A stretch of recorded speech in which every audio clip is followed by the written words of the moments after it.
For all the different things that your story should be doing. My name is Jean. I'm an author, editor, publishing professional. I help you make your writing better. I always say that every single scene in your story should be doing more than one thing. If you look at a scene and I give you these four things that a scene can be doing, and you look at any one of your scenes and you're like, huh, it is only doing one of those things and not very well, or it is barely doing one of those things, then that means that that scene is going to fall flat with your readers every single time. It is almost always, almost certainly going to be a very short scene at that as well. The people who are struggling to get their scenes to do more than one thing often have very short, choppy scenes rather than long, layered scenes with a lot of description and a lot of complexity to them. Scene should be doing more than one thing. There are four things that you can choose from. One, it can be pushing the plot forward. This is probably the most obvious one when people are thinking about like what a scene is doing, and yet it is the one that I see the least often in pre-published works.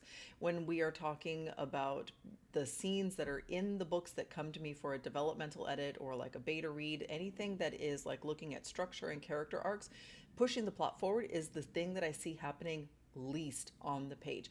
There is a lot of wandering around and thinking about stuff that isn't even necessarily plot stuff. And two, if we are wandering around, we should definitely be exploring the world. And yet we don't see that nearly as much as you would think either. Exploring the world should be fun and interesting and exciting for your reader. We should not be like reciting how the gods came to be in this world and lots of like pages of historical genealogy and how this king came to be on the throne, unless that story is fascinating.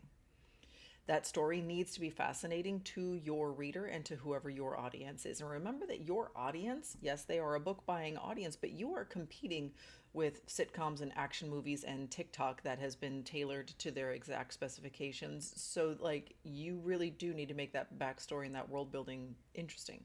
The other two things that it can be doing are character things. One is that it is demonstrating internal character stuff, and two is that it is demonstrating external character changes. So, like shifts and changes between the main character and somebody else, or your point of view character and somebody else on the page. So, those are the four things we were talking about: pushing the plot forward, exploring the world, demonstrating internal character stuff, and demonstrating external character changes. It should be doing more than one of those things at any given time. Two is sort of the bare minimum. Ideally, you should be able to get all four on the page. Now, there are going to be times in which your character is digging deep and is doing something like internal with it inside themselves, and it might not necessarily be making any changes with other characters around them. And that's where I say, like, it doesn't necessarily need to be doing all four. You could have a totally, completely, like, immersive scene with all three, or I should say, with three of those four things.